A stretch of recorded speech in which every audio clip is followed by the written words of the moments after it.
anatomía de las emociones. Hoy vamos a conocer cada una de las emociones, cómo gestionarlas, qué pasa con cada una de ellas. Les pido por favor que pongan mucha atención y bueno, ya iremos viendo poquito a poco las preguntas que puedan surgir. Primero, ¿qué hago con todo lo que siento? Hay muchas emociones en mi vida. ¿Qué hago con ellas? Primero les pido que no dejemos de ser niños, seamos curiosos. La curiosidad, a veces dicen que mató al gato, pero la realidad es que la curiosidad es innata y es buena, porque nos permite abrirnos un panorama diferente e investigar, volvernos investigadores de ciertas situaciones. En este caso les pido que abran su curiosidad a ellas. Escuchen sus mensajes. Cada emoción tiene un objetivo. Y entonces, si escuchamos a la emoción, vamos a poder entender para qué está ahí, qué necesita comunicarme, qué necesito aprender de ella. Les pido que les permitan que existan a sus emociones, no les tengan miedo, son pasajeras, se van a ir. Mejor ábranse a conocerlas, ábranse a escucharlas y entonces a poder entender para qué están ahí en ese momento de la vida. Finalmente, quiero que sepan que las emociones nos ayudan a aprender cosas nuevas, entender otras e impulsarnos a la acción. Quiero que veamos una de las emociones que no nos gusta, la culpa. ¿Qué pasa con la culpa? ¿De dónde surge? Vamos a jugar al doctor y a entender como cada parte de esta emoción llamada culpa. Quiero que sepan que la culpa es una mezcla de ira con tristeza. Así nace la culpa. Cuando se mezcla la ira con la tristeza, llega la culpa. Y aparece en el cuerpo. Por ejemplo, con pensamientos reiterativos, cuando llegan una y otra vez, es que no hubiera, es que me equivoqué, es que si hubiera hecho esto diferente, y entonces llega a como embrollarnos el pensamiento en algo cíclico. Llega también a veces como una presión en el pecho, como un malestar, un no saber qué hacer con esta presión, con esta incomodidad, nos quita energía. Esa es la realidad de la culpa, nos va a hacer sentir cansados, tristes, en ocasiones, enojados, y entonces va a estar complicado, ¿no? Pero hay que reconocerla y aceptarla. La culpa va a aparecer cuando omitimos responsabilidades, cuando cometemos un error, cuando lastimamos a alguien, cuando no somos fieles a nuestros valores y cuando no cumplimos con las expectativas que tenemos de nosotros mismos. Ahí va a llegar la culpa, ahí va a aparecer. Y yo los invito un poquito a que piensen un momento en el que han tenido culpa.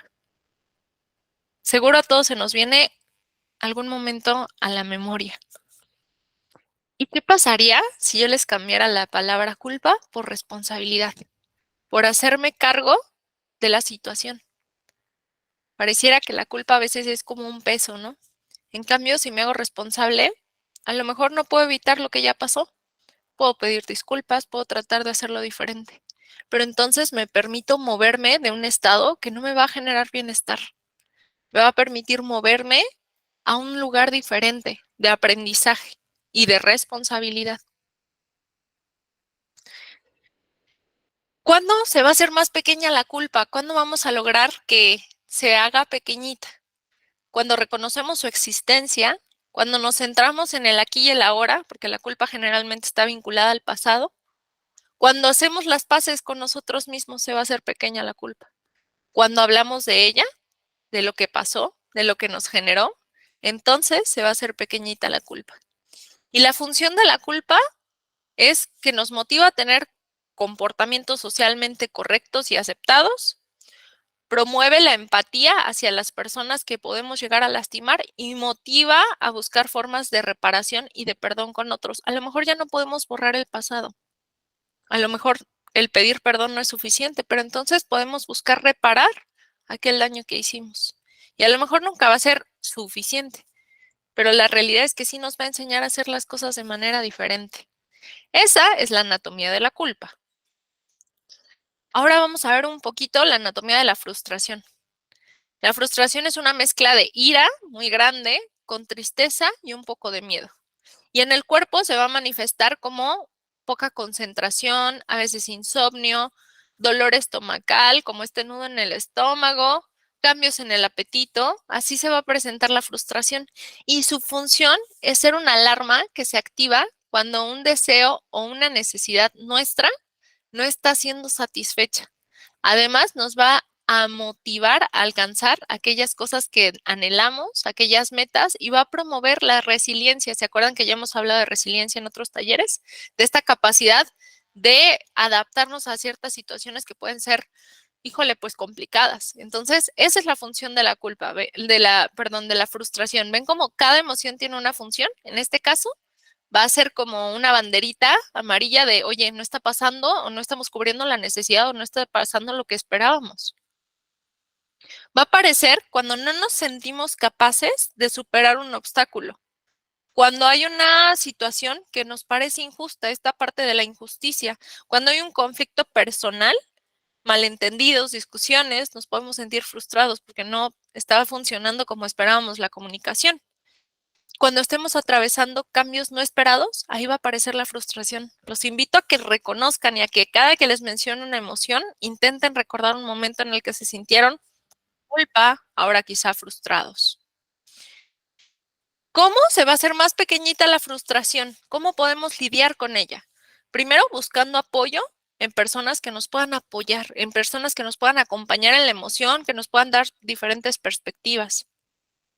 Cuando ajustamos las expectativas, ya hablábamos en otra sesión, em, cuando queremos, no sé, ser nadadores olímpicos y ya no tenemos edad juvenil para entrar en esa categoría, bueno, tenemos una expectativa no realista. Ajustemos las expectativas para que las consigamos y no nos llenemos de frustración. También va a hacerse más pequeña la frustración cuando dividimos el problema en partes y entonces nos enfocamos a solucionarlo. A veces queremos solucionar todo el problema gigante en una sola vez y no funciona así. Tenemos que aprender a justificar y a dividir las cosas para poder lograr ir como cumpliendo con esas cuestiones que necesitamos y finalmente solucionar el problema, ¿no? Cuando identificamos la razón por la que apareció la frustración, se hace más pequeña. Cuando buscamos alternativas creativas, se hace más pequeña nuestra frustración. Ahora está la alegría. Esta emoción es increíble, ¿no? Su función, sin lugar a dudas, es recordarnos lo placentero y lo valioso de la vida. Es una emoción que nos vitaliza a todos. Es una emoción que se amplifica cuando lo compartimos con los vínculos que nos son significativos, familia, amigos, pareja, no sé, hijos, se va a amplificar. Y entonces va a nutrir esos vínculos y va a reforzar las conductas que nos traen bienestar para que las volvamos a repetir en un futuro. ¿Cómo se va a manifestar en el cuerpo? Bueno, con pensamientos creativos, con sonrisas, con risas, con carcajadas, con un ritmo cardíaco acelerado. Cuando nos reímos se acelera el ritmo cardíaco, sube un poco la temperatura corporal, la energía está más alta, tenemos motivación y nos sentimos ligeros y nos sentimos como súper motivados a lo que sea. Nos queremos comer el mundo cuando estamos alegres. Y entonces, ¿cuándo aparece la alegría? Cuando alcanzamos una meta personal, académica, laboral, cuando compartimos momentos de cariño y conexión con otras personas, cuando realizamos experiencias que nos son gratas y nos satisfacen, cuando podemos sentir a otras personas alegres que nos son valiosas, si nos podemos alegrar con el otro, ahí va a aparecer también alegría en nuestro corazón. ¿Cómo potenciar la alegría? Desarrollar pasiones, hobbies, por ejemplo, si a las mujeres que están aquí, hombres, les gusta bailar, pues pónganse a bailar. No pasa nada, que los vean raro en la casa, no pasa nada, pónganse a bailar. Si me gusta cantar, canto. Hagamos esas pequeñas cosas que nos generen bienestar. También aparece la alegría cuando reconocemos nuestros logros y los celebramos. ¿Cuántas veces se han celebrado un logro ustedes? Piensen, ¿cuántas veces se han dicho, mira, lo logramos, gracias? ¿Cuántas veces se han agradecido a ustedes mismos? Lo potenciamos a través de relaciones saludables, a través de la gratitud. Qué importante es ser agradecido. Cuando movemos nuestro cuerpo, generamos endorfinas, entonces a movernos. No hay pretexto para no movernos. Si podemos mover un dedo, muévanlo, por favor. ¿Qué pasa con la compasión? Bueno, la compasión es una mezcla de alegría, un poco de tristeza y sorpresa. En el cuerpo va a aparecer de pronto como pensamientos de empatía. Empatía es poderme poner en los zapatos del otro, por así decirlo, pero no realmente. Es más bien entender la emoción del otro, poder identificar cuando yo me sentí igual. Desde ahí compagino con el otro, pero tomo mi distancia y entonces puedo acompañar al otro. Si hacemos respiraciones profundas y tranquilas, las palpitaciones van a ser calmadas cuando aparece, las extremidades van a estar con energía y movimiento, pero recordemos como en una sensación de apertura hacia los demás. ¿Cuál es la función de la compasión? Es primero ayudar a comprender y conectar con el sufrimiento de los demás. Es una emoción que nos ayuda a conectar, por ende es una emoción social. Está unida a la empatía y al amor, pero también nos va a ayudar a tomar acción para aliviar el dolor de los demás. Nos protege de la autocrítica. A veces somos nuestros peores jueces. Y también protege a los otros de la crítica. Porque si yo puedo ser compasivo con los otros, también puedo ser compasivo conmigo mismo. La compasión, ojo, no es tenerme o tenerle a otros lástima. La lástima es muy diferente y es dolorosa. La lástima no es agradable. La compasión es poder acompañar al otro desde el amor, desde el cariño, desde la empatía de entender las emociones de los demás y lo que están atravesando. Aparece cuando vemos al dolor ajeno. Puede ser alguien que conocemos o alguien desconocido. No sé si les ha pasado que ven un video de algo triste, lamentable y pues se mueve algo extraño aquí, ¿no? Eso es compasión. Cuando alguien sufre lo que nosotros vivimos, podemos ser compasivos porque entendemos lo que está pasando a la otra persona. Cuando sentimos ganas de apoyar a la otra persona que está sufriendo para aliviar su dolor, ahí aparece la compasión. Cuando se va a hacer pequeña, y eso no nos gustaría que se haga pequeña. Nos desensibilizamos cuando nos sobreexponemos a situaciones que nos generan compasión. Sí, lamentablemente por eso, a veces no todos, hay profesionales extraordinarios, pero hay profesionales que pierden la sensibilidad, que están expuestos a situaciones tristes de manera cotidiana. Si nos desconectamos emocionalmente como mecanismo de defensa para protegernos, va a desaparecer la compasión. A veces nos da tanto miedo sentir, nos da tanto miedo recordar un dolor que tuvimos, que entonces, si sabemos que alguien está sufriendo algo parecido, nos desenchufamos, nos vamos, nos perdemos y tan tan. Ahí vamos a perder la oportunidad de ser compasivos y de entender y acompañar al otro y de entendernos y acompañarnos a nosotros mismos.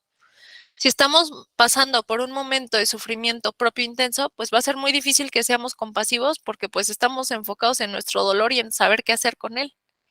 Y bueno, también una manera buena de que desaparezca o sea pequeña la compasión es si la situación del dolor se resuelve o desaparece.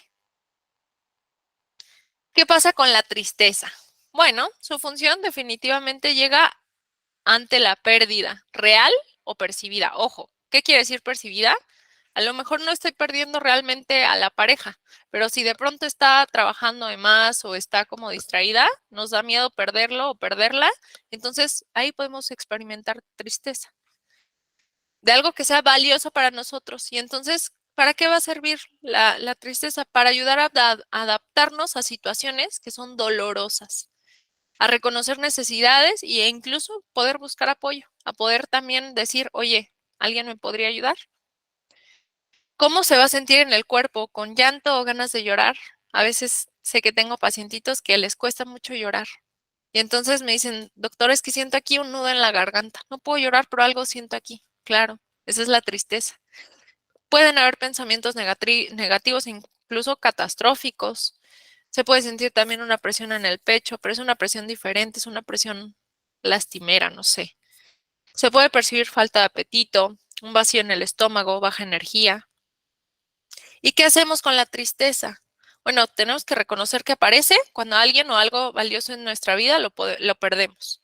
Cuando no se cumple alguna expectativa que teníamos, cuando vivimos un conflicto, cuando nos sentimos aislados o desconectados de las otras personas, ahí puede aparecer la tristeza. ¿Y cómo la hacemos pequeña? ¿Qué hago con esta tristeza? Primero, conecta con las personas, comunica lo que sientes, habla de cómo te sientes, cuida de ti a nivel físico y mental. Cuando entendemos la importancia de vivir en el aquí y el ahora, saber que el pasado ya no podemos hacer nada y entonces trabajar con la gratitud de lo que tenemos. ¿Qué pasa con el amor? Bueno, el amor es alegría, sorpresa y un poquito de miedo. El amor a veces da miedo. ¿Cómo va a aparecer en el cuerpo?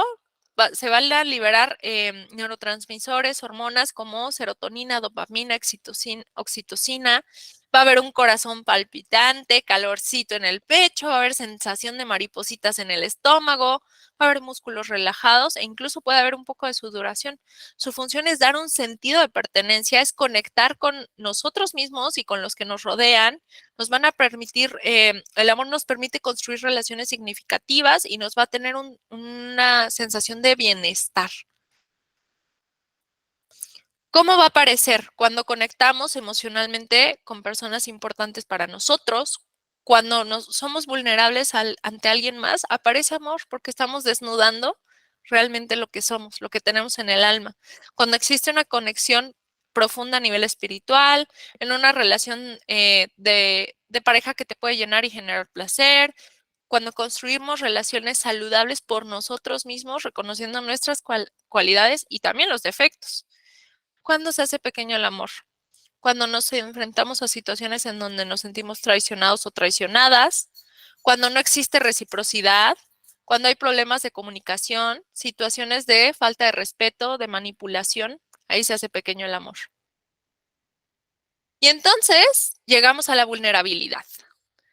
La vulnerabilidad es tristeza con miedo. En el cuerpo va a aparecer como ganas de llorar o llanto. Sensación de nudo en la garganta, presión en el pecho, baja energía, fatiga. La función de la vulnerabilidad es entrar en contacto con nuestro lado sensible y emocional.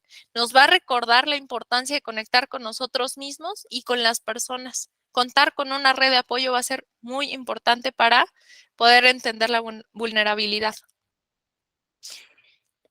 ¿Cuándo aparece? Cuando estamos en situación de cambios como repentinos, incertidumbre, cuando nos exponemos a una situación en la que nos sentimos observados o juzgados por los otros, cuando establecemos una relación con otra persona y sentimos seguridad para expresarnos, ahí va a aparecer la vulnerabilidad. ¿Y cómo se va a hacer pequeña? La vulnerabilidad se hace pequeña cuando no tenemos una red de apoyo en la que sentimos seguridad emocional. ¿Por qué? Porque no tenemos con quién compartir. Cuando negamos emociones o cuando las ignoramos, nos desconectamos del mundo emocional. ¿Qué pasa con el rencor? Bueno, el rencor es una mezcla de ira con tristeza. ¿Cómo va a aparecer en el cuerpo? Con pensamientos anclados en el pasado, es que me hizo, es que fue malo, es que todo esto va a ser recurrente. Va a aparecer con fatiga, con un nudo en el estómago, como malestar estomacal, con sensación de presión en el pecho y tensión muscular. ¿Cuál es la función del rencor? Nos va a cuidar de situaciones de personas que ya nos hicieron daño. Nos va a decir, oye, ¿te acuerdas que fulanito de tal te hizo tal situación o te hizo tal cosa? Bueno, más valdría que te cuidaras, ¿no? Nos cuida de potenciales peligros. Sin embargo, si se queda mucho tiempo el rencor y con mucha intensidad puede ser perjudicial. Reconozcámoslo y cuidemos esta parte. Va a aparecer cuando experimentamos traición, cuando nos sentimos que nos tratan de forma injusta, cuando nos hacen daño emocional, humillación, desprecio, abuso. ¿Cómo se va a hacer pequeño el rencor? Cuando creamos y sostenemos relaciones de respeto, cuando aceptamos que hay situaciones que no podemos cambiar del pasado, cuando nos permitimos hablar sobre lo que sentimos, sobre quién nos hirió, sobre cómo funcionó este proceso, sobre cómo he intentado sanar incluso. Y cuando trabajamos el perdón hacia quien nos hizo daño y hacia nosotros mismos. Y ojo, esto es bien valioso porque a veces creemos que el perdón solo es a quien nos hizo daño. También es perdonarnos a nosotros mismos. Y perdonamos al otro por nuestro bienestar. Porque hay personitas que me dicen, no, es que él o ella no merecen el perdón. No, no lo hagas por él o ella, hazlo por ti, por tu salud. ¿Qué pasa con la esperanza? Bueno, la esperanza va a aparecer con pensamientos de optimismo, con un ritmo de cardíaco acelerado, con respiración profunda, con maripositas en el estómago, con una energía alta. Va a ser una mezcla de alegría con sorpresa. ¿Y para qué sirve? Bueno, nos va a motivar a creer en un cambio positivo. nos da sensaciones de placer hacia el futuro. Es como ese motorcito, esa fuerza para llevarnos a cambiar, plantear objetivos, incluso trabajar por esos objetivos. Va a aparecer cuando nos enfrentamos a una situación incierta, pero empezamos a ver cambios positivos, cuando observamos el futuro con esperanza, con optimismo. A veces estamos tan anclados en todo lo malo que nos cuentan en redes sociales, en noticias, que se nos olvida desintoxicarnos un poquito de eso y llenarnos de energía positiva y de cosas positivas y de pensamientos positivos hacia el futuro. Cuando nos damos cuenta de que nada es permanente, de que todo cambia y que las cosas pueden mejorar, ahí llega, ahí aparece la emoción de esperanza. ¿Cómo se va a hacer pequeña? Cuando nos enfocamos en lo malo, si todo siempre nos va mal, bueno, entonces ahí va a desaparecer. Cuando estamos viviendo en el miedo, va a desaparecer la esperanza. Cuando el peor escenario se vuelve el único escenario. Y ojo, dense cuenta cuando catastrofizan, porque utilizan palabras como todo, siempre, nunca. Eso es un pensamiento catastrófico y no es saludable. ¿Qué pasa con la ansiedad? Esta es una emoción súper común. La ansiedad es una mezcla de miedo con sorpresa y con ira. ¿Cómo va a aparecer? Con pensamientos reiterativos y amplificados. O sea, no es solo, es que si me subo a las escaleras me voy a caer. Me subo a las escaleras, me voy a caer y me voy a romper todo y voy a acabar hospitalizado. Eso es ansiedad. Va a haber presión en el pecho, puede haber falta de aire, aceleración del ritmo cardíaco, vacío en el estómago. ¿Cuál es la función de la ansiedad? ¿Qué creen? Ansiedad tiene una función. Aparece para protegernos cuando hay peligro. Si se queda mucho tiempo en nuestro cuerpo, puede hacernos daño. Pone nuestro cuerpo a modo alerta, nos llena de cortisol y adrenalina, preparándonos para la huida. Cuando nos visita por mucho tiempo, bueno, nos invita a conocernos y a respetar nuestros propios ritmos. A veces queremos vivir tan acelerados que le damos paso a la ansiedad. Va a aparecer cuando nos enfrentamos a la incertidumbre, al futuro, y pues todos vivimos en incertidumbre, nadie tenemos la vida asegurada ni nada asegurado. Cuando atravesamos situaciones en las que sentimos que no tenemos control, va a aparecer. Cuando estamos esperando una noticia o un evento específico, ahí va a aparecer la ansiedad. Cuando estamos ante una situación en la que no tenemos información suficiente, noticia o la ansiedad. ¿Cómo hacemos pequeñita la ansiedad? Cuando en vez de pelear con nosotros mismos, nos aceptamos y nos escuchamos, entonces se hace pequeña. Cuando nos reconocemos y identificamos situaciones en las que percibimos ansiedad, va a desaparecer. Cuando ponemos como prioridad la salud física y mental, va a desaparecer. Esto se los he dicho y se los voy a repetir 1000 veces, que lo importante no les quite paso a lo urgente. Lo importante, sin lugar a dudas, es el trabajo, por ejemplo, pero lo urgente es su salud. Sin salud, no hay trabajo, menos dinero. Entonces, si nos ponemos como prioridad, las demás cosas se van a ir tejiendo. Si practicamos la compasión y el perdón con nosotros mismos, entonces se va a hacer pequeña la ansiedad. ¿Qué pasa con la vergüenza? Es una mezcla de miedo con tristeza, sorpresa y un poquito de ira. Va a aparecer como calorcito en la cara, aceleración de ritmo cardíaco, sudoración en manos y axilas. ¿Cuál es la función de la vergüenza? Bueno, es una emoción con un fin social. Nos permite darnos cuenta cuando estamos actuando de forma impulsiva y redireccionar nuestras acciones. Es una emoción que requiere de otros para existir. Va a aparecer cuando nos sentimos humillados o ridiculizados, cuando nos enfrentamos a una nueva situación que nos puede exponer, cuando reaccionamos de forma como exagerada o desmedida, ahí va a aparecer. Cuando nos equivocamos y otras personas lo notan, ahí va a aparecer. ¿Cómo hacemos pequeña la vergüenza? Si practicamos la compasión con nosotros mismos, si nos centramos en lo que sí tenemos, no en lo que nos hace falta, si trabajamos la autoestima, si identificamos creencias limitantes sobre nosotros mismos. Recordemos que las creencias limitantes son aquellas creencias que pueden hacer como pequeña nuestra capacidad de explorar todo lo mejor de nosotros mismos. Así se va a hacer pequeña la vergüenza. Y bueno, seguramente este videíto tampoco lo podremos ver porque creo que se va a